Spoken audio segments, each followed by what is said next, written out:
रायगड, महाराष्ट्रासह देश विदेशातील ताज्या बातम्या पाहण्यासाठी मॅक्स इंडिया लाईव्ह चॅनलला सबस्क्राईब करा आणि बेल आयकॉन दाबायला विसरू नका।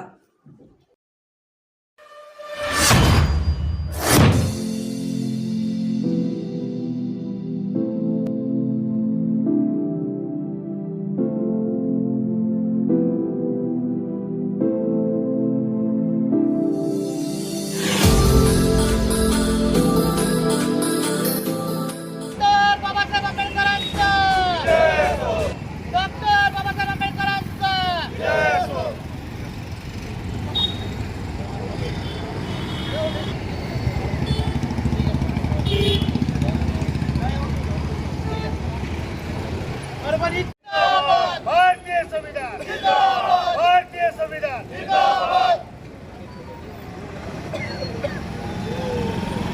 डॉक्टर बाबासाहेब आंबेडकरांचा डॉक्टर बाबासाहेब आंबेडकरांचा परभणीत झालेल्या घटनेचा परभणीत झालेल्या घटनेचा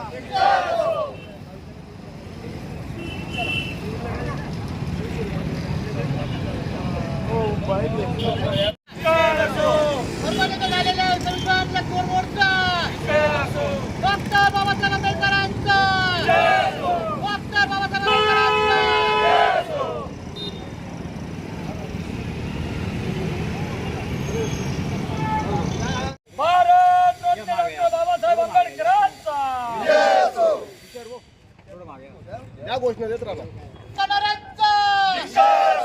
भारतीय संविधान तोडफोड करणाऱ्यांचा भारतीय संविधान जिंदाबाद, भारतीय संविधान जिंदाबाद, भारतीय संविधान जिंदाबाद।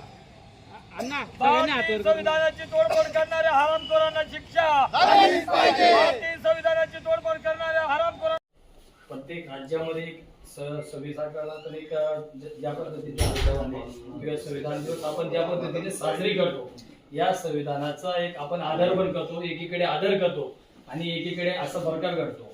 असा प्रकार घडू नये म्हणून आम्ही जो प्रकार घडलाय त्या घटनेचा आम्ही सर्व संघटनेच्या मार्फत सर्व पदाधिकारी आम्ही जाहीरपणे निषेध करतो आणि आपल्या धुळ्यामध्ये अशी घटना कदापि होऊ नये म्हणून आपण देखील जिल्हा पातळीवर आपण याची दक्षता घ्यावी अशी सर्व विश्वरत्न डॉक्टर बाबासाहेब आंबेडकरांचा भारत रत्न डॉक्टर बाबासाहेब आंबेडकरांचा भारतीय संविधानाची तोडफोड करणाऱ्या हरामखोरांचा।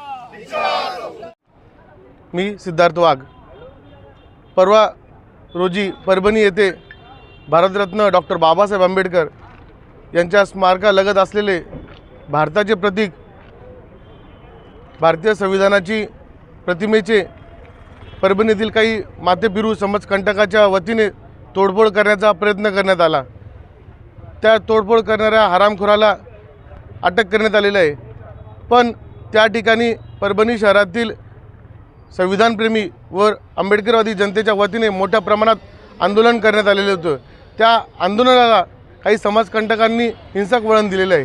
त्या हिंसक वळणामध्ये पोलिसांनी जाणीवपूर्वक दलित वस्त्यांना, आंबेडकरी समाजातील तरुणांना टार्गेट करून कॉम्बिंग ऑपरेशन मोठ्या प्रमाणात तिथे राबवण्यात येत आहे।